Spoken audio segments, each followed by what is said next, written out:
Hello, my name is Lillian, and I have the pleasure to introduce you to our group project. This is going to be an in depth analysis of a profound movement that was perceived as heroic and brave for the sake of justice, but on the inside, we find corruption and injustice and harm done to the people who've made the movement. Here we have the article summary. We chose the article "In Cesar Chavez's Labor Union, Women Often Worked in Fear" from the New York Times. And just a little bit about who Cesar Chavez is or was is that he wasn't only just a charismatic leader, but a bold and demanding force that paved the way for Latino civil rights in the United States. Oftentimes, he would fast from food for weeks upon weeks at a time to stand his ground for the injustice Latino farmer workers were facing. He fought for better pay, safer work conditions, and protection from dangerous farm chemicals. Yet his rally of helpers for this movement, specifically women, weren't treated any better than farmers who worked in the 1960s.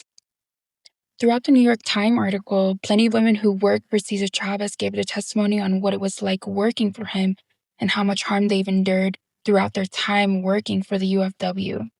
Here we have some course concepts that we noticed throughout the investigation that are relevant to the worker stories, such as gender stereotypes, workplace harassment, intersectionality, sexism, and glass ceiling. The first concept we noticed in the investigation article was the use of gender stereotypes. Gender stereotypes are defined as widely held belief or expectation about how people should think, behave, dress, or what their roles should be based on solely their gender. We see the use of gender stereotypes in the women's stories who were part of the UFW. We see women who were courageous enough to come forth about their abuse and were often shut down. They were considered emotional and disruptive. Their problems came second to the mission and were deemed as less important. Women were viewed to be as objects, not worthy of respect or worthy of care, and they were treated as such. This is a direct display of gender stereotypes at play. Hello, everyone. My name is Ariel Squee, and today I will be talking about workplace harassment.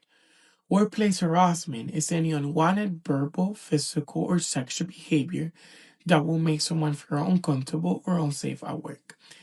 In the New York Times article, several women in the United Farm Workers reported that they experienced harassment or unfair treatment. Even when those women reported what happened, their complaints were completely ignored because powerful leaders were completely protected. This connects to our first concept because it shows how harassment and abuse of power can create a harmful work environment, and it also shows why workplaces need safe ways to report harassment and must hold everyone accountable. Hello, my name is Malin Hao, and I'll be discussing the concept of intersectionality. According to the idea of intersectionality, the social identities overlap into one individual experience. Rather than considering gender, race, and class separately, we use this idea to see how they influence each other and create unique cases of inequality. One case study from the article that perfectly exemplifies this point is that of Anita Romero Torres. Anita became a member of the United Farm Workers at the age of 17 since she was inspired by the organization. Upon Anita becoming a member of the organization, her boss began telling her things that made her feel that he might sexually abuse her. As Anita complained about it to Cesar Chavez, he decided not to remove him from his job, saying he was deemed to be very valuable to the organization. The solution was to just move the boss wife into Anita's department to keep an eye on him. Initially, this might look like a case of sexual harassment, but looking through the lens of intersectionality explains why Anita's experience was not so simple. Anita was not just a woman, she was a young Latina worker with little institutional power in the workplace dominated by powerful men, and the goals of the movement were often prioritized over women's safety. Her multiple identities made it much more difficult to be protected or taken seriously. Reading Anita's story also brought some introspection on my part. As a Latina woman, I understand how some elements of my identity share similarities those of Anita's. But at the same time, we are very different people with different lives. Being an immigrant, a college student, and a working student, I encounter my own problems, but at the same time, I have my chances and even certain legal rights that were unavailable to many women in the 1970s. This made me realize that intersectionality is not a competition of who has it worst. Rather, it recognizes that each person's life is influenced by a unique mix of identities, opportunities, and obstacles. In general, it seems that through the theory of intersectionality, we can better understand that the women mentioned in the article have not been marginalized. Um, on the grounds of one identity only. It is combination of their gender, ethnicity, and unequal power within the union that marginalizes them. I'm Maya, and I'm going to be talking about sexism. Chapter 2 explains that sexism comes from gender stereotypes, which is the belief that men are better than women, or men and women are supposed to act a certain way based on their gender. Sometimes sexism shows in not so obvious ways, like, for example, unfair expectations or getting treated differently.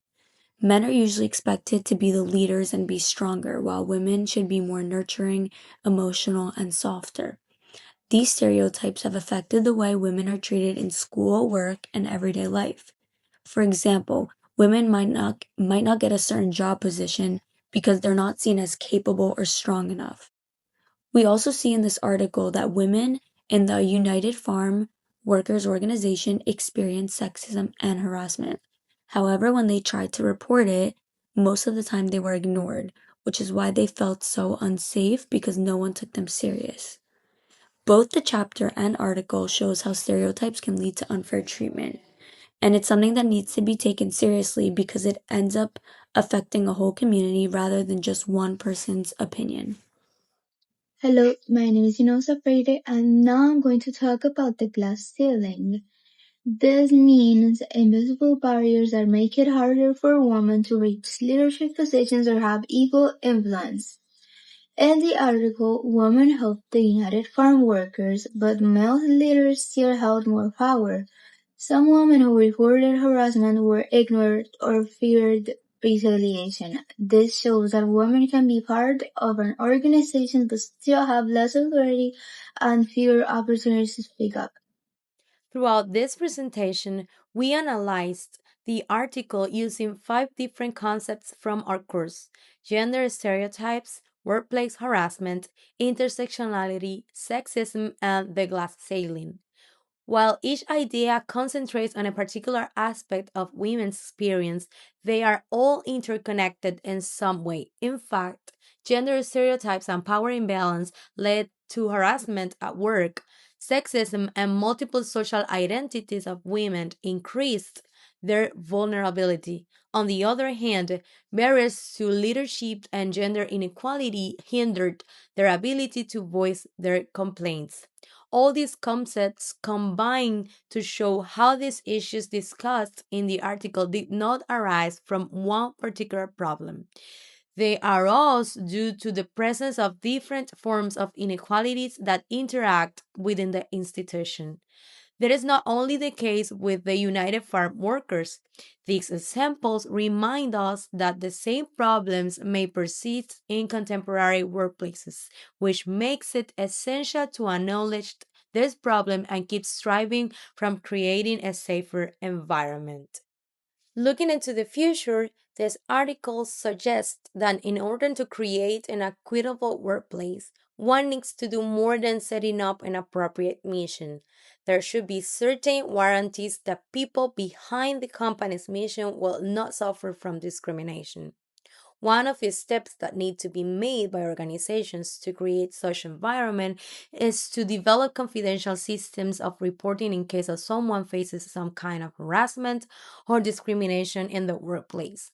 No matter who the offender is, people need to believe that their reports will be listened to. It is also important to provide people with equal chances of becoming leaders. Such as leadership can bring diversity to the organizations as well as help them see different aspects and make the right decision. It is also necessary to provide education in some particular issues. For example, learning about gender stereotypes, sexism, workplace harassment, and intersectionality can help people to avoid inappropriate behaviors before it is deeply embedded in the culture of an organization. These issues promote respect and inclusivity in organizations. Despite the fact that the events mentioned in the article happened many years ago, the information provided there remains valid to the present day. Many organizations face the same problems, so the progress cannot be stopped. By getting knowledge about what has been experienced by these women, people can develop a respectful environment in their organizations. Thank you for your attention. We appreciate your time and we hope this presentation has helped you better understand the challenges discussed in the article and the importance of creating workplaces that are fair, respectful, and safe for everyone. Thank you.